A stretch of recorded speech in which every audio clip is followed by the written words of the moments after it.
Hello नमस्कार welcome to inculcate learning guidance and counselling के काफ़ी टॉपिक्स हमने कवर किए हैं। लास्ट वीडियो में हमने बाकी टॉपिक्स के साथ साथ टाइप्स जो है वो किस तरीके से होते हैं काउंसलिंग के, उसके बारे में हमने थोड़ा सा डिस्कस किया था। जिसमें मेजर तौर पे अगर मैं आपको बताऊं तो हमने दो चीज़ें डिस्कस की थी कि टाइप्स किस बेसिस पे हो सकते हैं। एक तो जो आपकी प्रॉब्लम है उसके बेसिस पे काउंसलिंग के टाइप्स, जैसे कि अगर आपको एजुकेशन से रिलेटेड दिक्कत हो रही है कुछ और आप काउंसलर के पास जाते हैं, so that will be educational counselling. ठीक है। ऐसे ही अगर आपको मैरिज से रिलेटेड दिक्कत हो रही है, आपकी शादीशुदा जिंदगी में समस्याएं आई हुई हैं, सो वो क्या रहेगी, मैरिज काउंसलिंग रहेगी। ठीक है जी। उसके अलावा क्या हो गया, दूसरा टाइप किस बेसिस पे किए थे हमने कि जब जो प्रोसेस है काउंसलिंग का उसके बेसिस पे हम देखते हैं कि क्या प्रोसीजर है। सो जब प्रोसीजर के बेसिस पे या जो प्रोसेस है काउंसलिंग का किस तरीके से काउंसलिंग की जाएगी उसके बेसिस पे टाइप्स देखेंगे। तो हमें तीन टाइप देखे थे। फर्स्ट था डायरेक्टिव काउंसलिंग, दूसरा था non directive counselling and third one was eclectic counselling. So आज हम डिस्कस करेंगे डायरेक्टिव काउंसलिंग के बारे में। अगर आपको कुछ ना समझ आए या अब तक कुछ ना समझ आया हो तो कमेंट बॉक्स में कमेंट करके पूछ लीजिएगा। हिचकने की जो है वो जरूरत है नहीं। ठीक है जी। So this is presented by me Raveena. अगर आपको वीडियोस इंफॉर्मेटिव लग रही हैं सो लाइक शेयर और सब्सक्राइब जो है आप इनकलकेट लर्निंग को कर सकते हैं। सो अब हम टॉपिक शुरू करते हैं हमारा डायरेक्टिव काउंसलिंग का।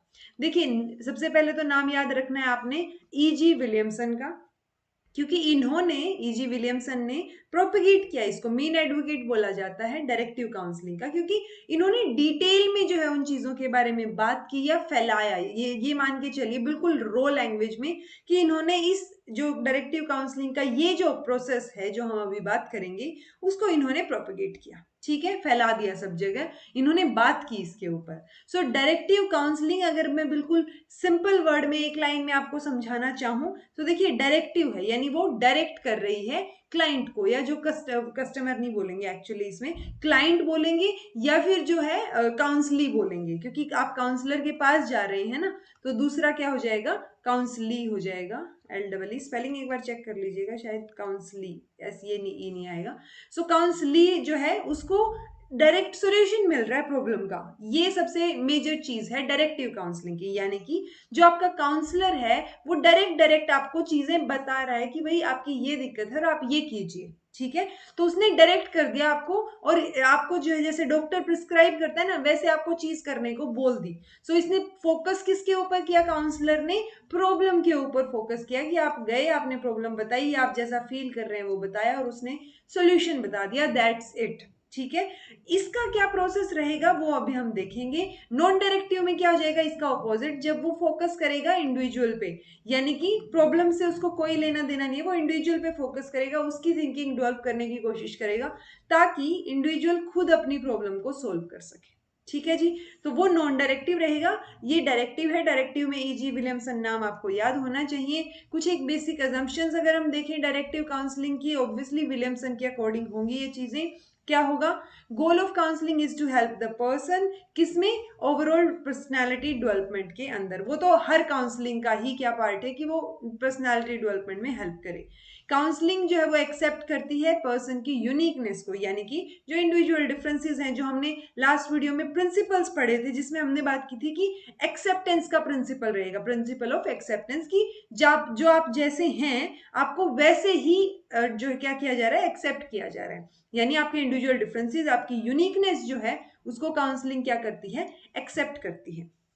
Counselling is based on the desirability. तो सबसे इंपॉर्टेंट चीज है कि आप फोर्स नहीं कर सकते कि मान लो मुझे कोई दिक्कत हो रही है तो मुझे फील आनी चाहिए कि मुझे काउंसलर की जरूरत है। ऐसा नहीं होना चाहिए कि मेरे फैमिली फ्रेंड्स या जो है वो बाकी लोग जो सराउंडिंग है वो ऐसे फोर्स किए जा रहे हैं कि तुझे प्रॉब्लम हो रही है, डॉक्टर के पास जा, काउंसलर के पास जा, वगैरह वगैरह। तो वो चीज नहीं होनी चाहिए। ये डिजायरेबिलिटी पे डिपेंड करता है कि अगर मेरा मन है, मुझे लग रहा है कि मुझे हेल्प की जरूरत है, प्रोफेशनल हेल्प की, तब मैं जाऊंगी। ठीक है, तो वो काउंसलिंग उसके ऊपर जो है बेस होती है।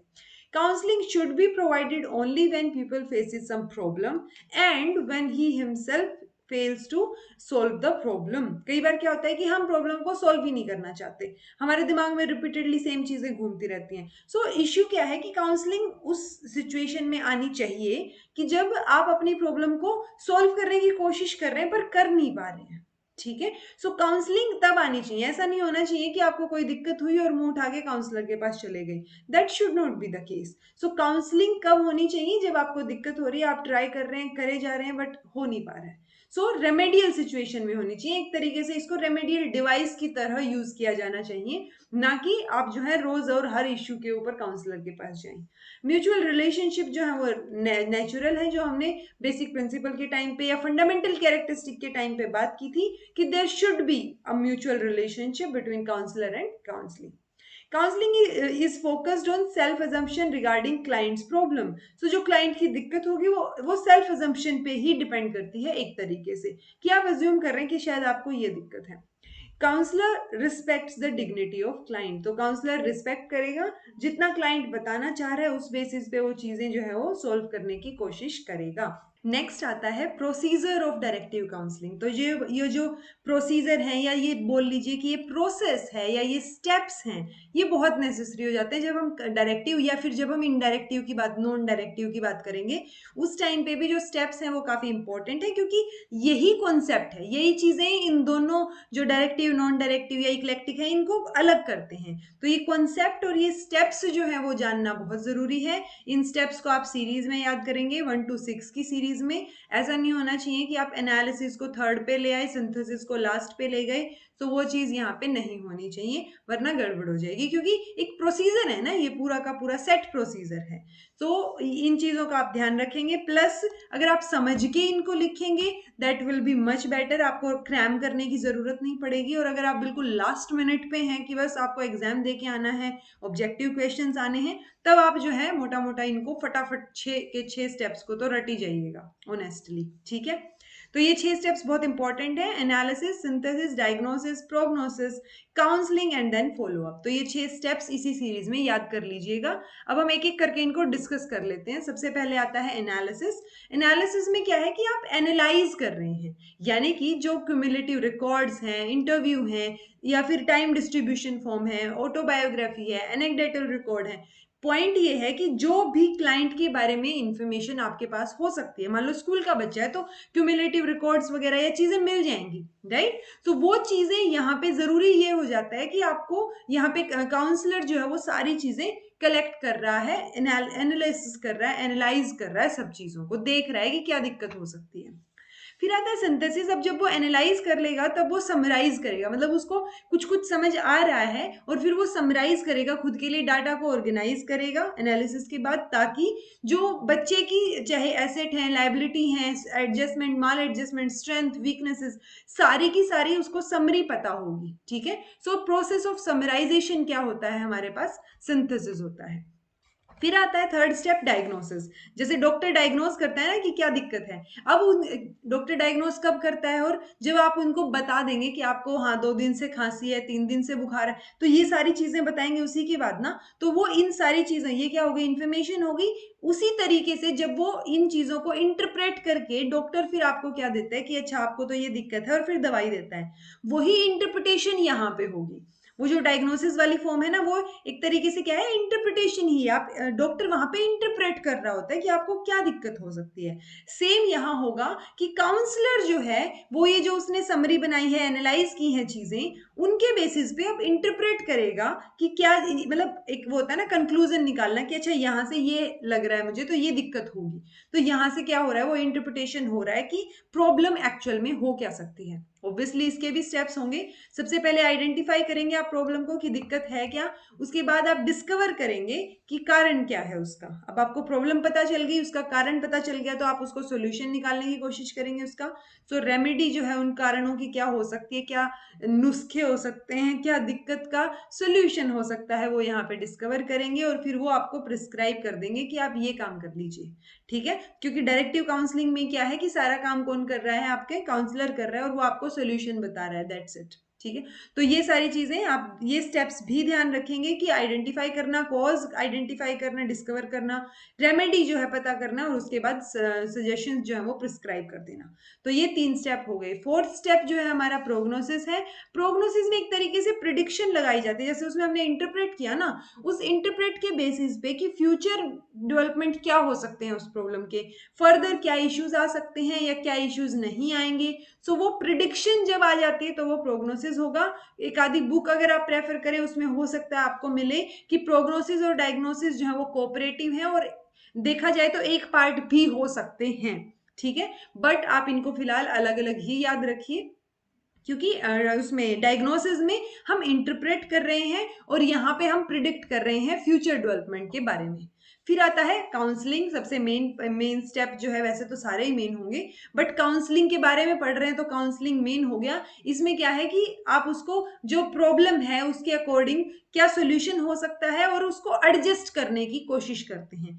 यानी एडजस्टमेंट और रीएडजस्टमेंट जो है ना इंडिविजुअल की in relation to his problem, his और हर प्रॉब्लम। सो वो चीज यहाँ पे कोशिश की जाती है कि काउंसलर आपसे बातचीत करता है, वो वाला जो स्टेप रहेगा वो काउंसलिंग का रहेगा। फिर आता है फॉलो अप, कि उसने जो सोल्यूशन या सजेशन बताए हैं क्या आपके ऊपर काम किए, क्या उन्होंने जो है आपकी जिंदगी में कुछ पॉजिटिव बदलाव लाए, वो चीज देखने के लिए वो यहाँ पे फॉलो अप रखेंगे। और फॉलो अप से ही हमें क्या पता चलता है, इफेक्टिवनेस जो है वो पता चलती है, क्योंकि एक तरीके से फीडबैक ही है ये फॉलो अप वाला, आप फीडबैक दे रहे होते हैं उस टाइम पे। सो ये जो है 6 स्टेप हो गए हमारे। अगर आपको इन 6 में से कुछ समझ ना आया हो तो फिर जो है कमेंट जरूर कीजिएगा, क्योंकि ये 6 के 6 स्टेप्स जो है वो बहुत इंपॉर्टेंट हो जाते हैं। फिर है कैरेक्टरिस्टिक्स, की डायरेक्टिव काउंसलिंग की कैरेक्टरिस्टिक क्या है। तो देखिए हमने पूरा प्रोसीजर देख लिया, अब उस प्रोसीजर के बेस पे आपको सोचना है एक बार कि क्या क्या यहाँ पे कैरेक्टरिस्टिक्स हो सकती हैं। मैंने जब आपको जनरल फंडामेंटल कैरेक्टरिस्टिक्स करवाई थी काउंसलिंग की, उस टाइम पे भी बताया था कि जब हम कैरेक्टरिस्टिक वर्ड यूज करते हैं ना, तो उस टाइम पे जो प्रोसीजर है या जिस तरीके से यहाँ पे चीजें हो रही हैं, उस प्रोसीजर में आपको क्या क्या चीजें इंपॉर्टेंट नजर आ रही हैं, वो क्या है कैरेक्टरिस्टिक्स है। ठीक है, जैसे यहाँ पे काउंसलर का एक इंपॉर्टेंट रोल है इस पूरे प्रोसीजर में, क्योंकि काउंसलर ही सारी चीजें करके सोल्यूशन दे रहा है। तो क्या हो गया, ये काउंसलर का रोल हो गया। ये क्यों किया है, it gives advice to client, कि वो सलाह दे रहे हैं वहां पे। In this process focal point क्या है, प्रॉब्लम है ना कि पर्सन है, कि प्रॉब्लम पे फोकस किया जा रहा है, उसका सोल्यूशन दिया जा रहा है। जो व्यक्ति है, जो पर्सन है, बच्चा है, उसके ऊपर फोकस इसमें नहीं किया जा रहा। क्लाइंट जो है वो सबॉर्डिनेट है, पार नहीं, नॉट एट पार, मतलब काउंसलर का जो क्या है, काउंसलर से ऊपर नहीं है क्लाइंट यहाँ पे। ठीक है, methods used in counselling direct होंगे, परसुएसिव होंगे और क्या होंगे, एक्सप्लेनेटरी होंगे। बट मेजर चीज हमें क्या ध्यान रखनी है कि डायरेक्ट मेथड्स हैं यहाँ। Counseling stresses more on the person's intellectual aspect than the emotional aspect of his personality। यानी कि उसको दिक्कत क्या हो रही है, उसका सोल्यूशन आपने दे दिया, बट वो कैसा फील कर रहा है या इमोशनल एस्पेक्ट क्या है, उसका यहाँ पे ज्यादा लेना देना है नहीं। तो मेजर फोकस इंटेलेक्चुअल एस्पेक्ट पे है, ना कि इमोशनल एस्पेक्ट पे। तो इन चीजों को देखते हुए हमने प्रोसीजर देख लिया पूरा का पूरा, मेन एडवोकेट इनके विलियमसन है वो देख लिया। उसके बाद हमने ये भी देख लिया कि कैरेक्टरिस्टिक्स क्या होंगी। तो इन कैरेक्टरिस्टिक्स और इस प्रोसीजर के बेस पे हमें ये खोजना है यहाँ पे कि एडवांटेजेस क्या है, कि फायदे क्या है डायरेक्टिव काउंसलिंग के। सो डायरेक्टिव काउंसलिंग में सबसे पहले तो क्या है, this method is useful for the time consumption point of view, क्योंकि ये टाइम बचाता है। अब क्या होगा कि बहुत सारे सेशंस हों, उसके बाद आप खुद समझने की कोशिश करें, तो वहां पे टाइम लगेगा ना। लेकिन यहाँ पे क्या हो रहा है कि आप गए, प्रॉब्लम बताई और वो यहाँ पे आपको सजेशन दे देंगे। ठीक है, सो टाइम नहीं वेस्ट हो रहा है यहाँ पे। In this type of counselling there is more focus on problem, problem पे फोकस है, इंसान पे तो है ही नहीं। तो प्रॉब्लम जो है वो सॉल्व हो जाएगी यहाँ पे जल्दी से। तो और यही पॉइंट जो है, जब हम लिमिटेशन करेंगे तो वहां पे आ जाएगा कि इंसान पे फोकस नहीं कर रहे हैं आप, मेन मेन चीज तो इंसान होना चाहिए, राइट। तो एक ही पॉइंट को दो तरीके से आप लिख सकते हैं, बट आपको उस चीज से मतलब समझ में आना चाहिए कि आप एक्सप्लेन कैसे कर रही हैं। जैसे हमने यहाँ पे एक्सप्लेन कर दिया कि प्रॉब्लम पे फोकस है और प्रॉब्लम जल्दी सॉल्व हो जाएगी, पर्सन पे ज्यादा फोकस है ही नहीं।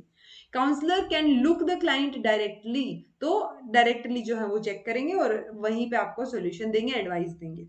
फोकस किस पे है, इंटेलेक्चुअल एस्पेक्ट पे है, पर्सनल पर्सन की। सो वो भी एक तरीके से एडवांटेज है कि आपकी चीजें जो है वो सोल्व हो रही हैं। Counsellor becomes readily available to help the client which makes the client happy.